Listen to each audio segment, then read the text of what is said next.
Je ne me souviens pas de son départ. Je ne me souviens pas qu'elle ait fait ses valises. Je ne me souviens pas qu'elle ait dit au revoir. Un jour, elle était juste partie. Et mon père s'est retrouvé seul avec nous. Quand Catherine Lopp n'avait que 10 ans, sa mère abandonna ses 4 enfants et son mari. Mon père a eu des moments très difficiles. Alors sur le plan émotionnel, il s'est déconnecté. Je ne me souviens pas avoir déjà fait mes devoirs avec lui ou quoi que ce soit. J'ai commencé à me sentir très seule et confuse. J'étais une enfant très triste.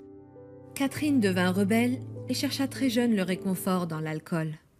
J'avais beaucoup de blessures intérieures.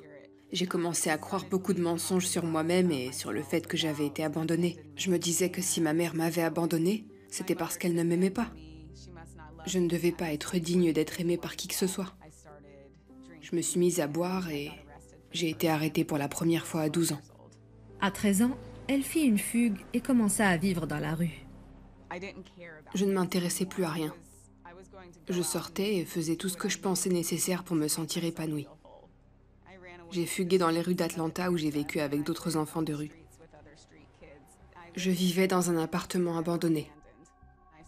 À cette époque, j'ai aussi commencé à me droguer. Je fumais de la marijuana, j'ai essayé la cocaïne, j'ai pris du LSD pour la première fois. Je n'allais pas à l'école. Mon père et ma famille me cherchaient. Ils m'ont trouvée et je suis retournée en prison. Catherine fut ensuite envoyée dans une résidence pour jeunes femmes à Boys Town, où elle vécut avec une famille stable et aimante. Il y avait un couple avec qui je vivais, Mac et Carrie, et ils ont très vite vu dans mon jeu. J'étais devenue une professionnelle du camouflage de mes blessures. Mais avec un véritable amour, ils m'ont encouragée à cesser de jouer la comédie. Carrie a été la première à m'expliquer comment ça avait été pour elle d'accepter Jésus dans son cœur. Je n'avais jamais vraiment lu la Bible. Je n'avais jamais rien appris sur Jésus ou sur le pourquoi de sa venue. Tout ce que je savais, c'est qu'il y avait un Dieu et que quelque chose en lui semblait bien. Catherine arrêta la drogue et l'alcool, eut de bonnes notes et fut même pom-pom girl et reine du bal du lycée qu'elle fréquentait. Au cours de sa dernière année, elle reçut un appel inattendu. C'était ma mère. J'en étais stupéfaite. Pendant 10 ans, je n'avais eu aucun contact avec ma mère. J'étais tellement heureuse. Je n'étais pas en colère qu'elle ait été absente tout ce temps et qu'elle ne m'ait jamais contactée. Tout ce que je voulais, c'était parler à ma mère. Les deux se réconcilièrent pendant un temps, mais leur relation se détériora ensuite, envoyant à nouveau Catherine dans une spirale émotionnelle. Après ma première année d'université, j'ai recommencé à me droguer. Plusieurs autres arrestations suivirent. Ils ont un programme appelé Drug Court. Ils le proposent aux délinquants qui en sont à leur première infraction. Vous pouvez subir un test de dépistage aux drogues à tout moment. J'ai rechuté peut-être un mois plus tard et je me suis enfuie. Mais j'ai été rattrapée et renvoyée en prison. Pendant qu'elle était en prison, Catherine se mit à chercher Dieu. Plus tard, son père présenta Catherine à une amie qui était chrétienne. Elle voulait comprendre comment ma vie en était arrivée là. Et je lui ai tout raconté. Elle m'a dit, « Catherine, Jésus est là en ce moment. Il veut te guérir. Veux-tu être guérie ?» J'ai prié avec elle et j'ai physiquement senti que quelque chose quittait le centre de mon corps. J'ai pleuré, mais c'était des larmes de soulagement et de joie. Malgré la puissance de cette expérience surnaturelle, Catherine fut tentée une dernière fois par la drogue. Ça a été la plus longue et la plus sombre période de dépendance à la drogue que j'ai jamais eue de ma vie. C'était vraiment démoniaque. Je voyais des choses démoniaques. Je suis retournée en prison le 7 février 2007.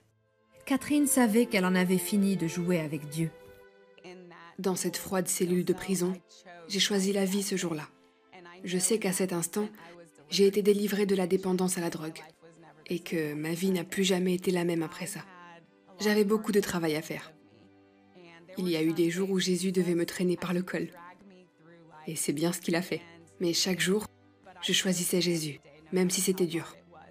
Catherine fut de nouveau libérée pour participer à un programme de traitement en maison de transition. Elle commença aussi à étudier les Écritures saintes et se mit à fréquenter une église locale. Je voulais en savoir plus sur ce Jésus. J'ai commencé à plonger dans les Écritures. Je me suis dit, je vais lire ce livre et voir de quoi il s'agit. Et tout d'un coup, tous ces mensonges que je croyais sur moi-même ont commencé à être remplacés par ce que j'appelle des briques spirituelles. Les mensonges ont commencé à être enlevés de mon esprit pour être remplacés par des téléchargements surnaturels de la vérité. Tous les mensonges que j'avais entendus toute ma vie ont commencé à disparaître. Catherine se réconcilia avec ses parents et raconta son témoignage dans le livre Undeniable God.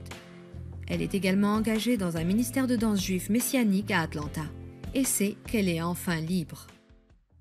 Tout ce que j'ai vécu avec Dieu a été confirmé dans la parole. Dans les psaumes, il y a un verset qui dit « Je suis venu pour guérir les cœurs brisés et libérer les captifs ». Et c'est bien l'expérience que j'ai faite. Dieu a été si réel dans ma vie. Maintenant, je vis ma vie en voulant plaire à Dieu, parce que sa bonté envers moi a été tellement grande et indéniable. Il m'a libérée, il m'a guérie et a ouvert la porte de ma prison. Je n'ai eu qu'à sortir.